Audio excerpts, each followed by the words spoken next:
Hi hello नमस्ते सत श्री अकाल, केम छो। Once again welcome back. और यहाँ पे 1.5 यानी कि एनसीईआरटी सिलेबस का 12th फिजिक्स का पहला चैप्टर का 5वां टेक्सचुअल एग्जाम्पल लेके आ गए हैं हम। यहाँ पे बोला गया है अ चार्ज मेटालिक स्फीयर, एक स्फीयर है मेटालिक ए जो सस्पेंड किया है नाइलॉन थ्रेड से, यानी इस तरह से उसको लटका दिया है, हैंग टिल दैट। अब देखो, another charged metallic sphere B held by an insulating handle is brought close to A such that distance between their center is 10 centimetre. यानी यहाँ पे क्या किया है कि B और A दोनों चार्ज है।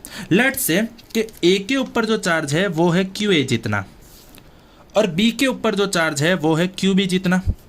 अब दोनों को पास में ला रहे हैं, दोनों पे पॉजिटिव चार्ज है, तो दोनों में क्या प्यार होगा? नहीं जी, नफरत हो जाएगी, यानी रिपल्सन होगा। रिपल्सन होगा तो वो दोनों एक दूसरे से दूर भागेंगे। जैसे कहा such that the distance between their center is 10 centimetre as shown in figure, the resulting repulsion of A is noted. यानी यहाँ पे क्या होता है, ए का दूर भागना वो नोट किया जाता है, क्योंकि इसको किसी ने पकड़ा नहीं है तो वो दूर भागेगा।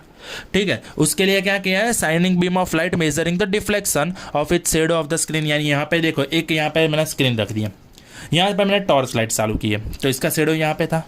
अब जैसे रिपेल होता है यानी शेडो थोड़ा सा हिलेगा।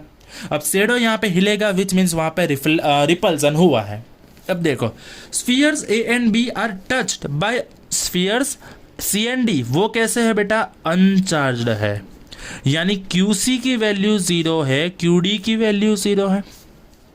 अब जैसे ही समझ लो कि A को हमने कांटेक्ट में लाया C के साथ, B को हमने कांटेक्ट में लाया D के साथ, तो अब क्या होगा, दोनों का एवरेज हो जाएगा, यानी QA प्लस 0 डिवाइड बाई 2। यानी दोनों के पास कितना चार्ज रहेगा, तो दोनों के पास रह जाएगा QA बाई 2 QA बाई 2। समझ गए? तो सेम सिचुएशन में यहाँ पे क्या था, QB और QD कितना था, 0। अब दोनों को कांटेक्ट में लाया तो दोनों के पास एवरेज चार्ज रहेगा, यानी QB बाई 2 QB बाई 2। अब हम क्या करते हैं, ये दोनों जो स्फीयर्स है QA एंड QB, उसको हम ले जाते हैं फिर कितने डिस्टेंस पे, 5 सेंटीमीटर। तो स्फीयर A एंड C, अब देखो कि हमने क्या किया, दोनों को कांटेक्ट करवा दिया। देखो यहाँ पे बोला गया removed and B is brought closer to A at distance 5 centimetre. अब हम क्या करेंगे, दोनों को साथ में लाएंगे। अब दोनों के पास कितना है चार्ज, तो A के पास चार्ज रह गया QA बाई 2, B के चार्ज पास रह गया QB बाई 2। इतनी बात समझ में आ गई? ओके, सो हमें यहाँ पे बोला गया है कि यह दोनों को इस तरह से नज़दीक ला देते हैं। सो आगे हमें बोला गया है what is the expected repulsion of A on basis of Coulomb's law. Spheres A and C and spheres B and D are identical, size दोनों की सेम है। यानी सबसे पहला जो केस था वहां पे हमें यहाँ पे फोर्स फाइंड करना है, उसके बाद जो हमने यहाँ पे कांटेक्ट किया उसके बाद का रिपल्सन फोर्स फाइंड करना है। अब देखो, सबसे पहले जब उसने यहाँ पे टच किया है, यानी कि यहाँ पे जो रिपल्सन बना है उसके लिए पहले चलते हैं। तो फोर्स कितना रहेगा, F equal to according to Coulomb's law K Q1 यानी QA Q2 यानी QB अपन डिस्टेंस कितना है R², जहाँ पे R कितना है 10 सेंटीमीटर। बोलो, इतनी बात समझ में आ गई? अब क्या होगा, तो अब होगा अब की बार रिपल्सन होगा। तो देखो, नया जो फोर्स है वो F डैश है। ठीक है, K तो एज इट इज रहेगा, मीडियम यहाँ पे नहीं चेंज हो रहा है। मीडियम तो वैक्यूम है, तो वैक्यूम है, जो भी मीडियम है वो मीडियम नहीं चेंज कर रहा है। अब जो चार्ज था वो बन गया हाफ, QB का बन गया हाफ, दोनों का चार्ज बन गया हाफ। अब डिस्टेंस कितना है, 10 सेंटीमीटर।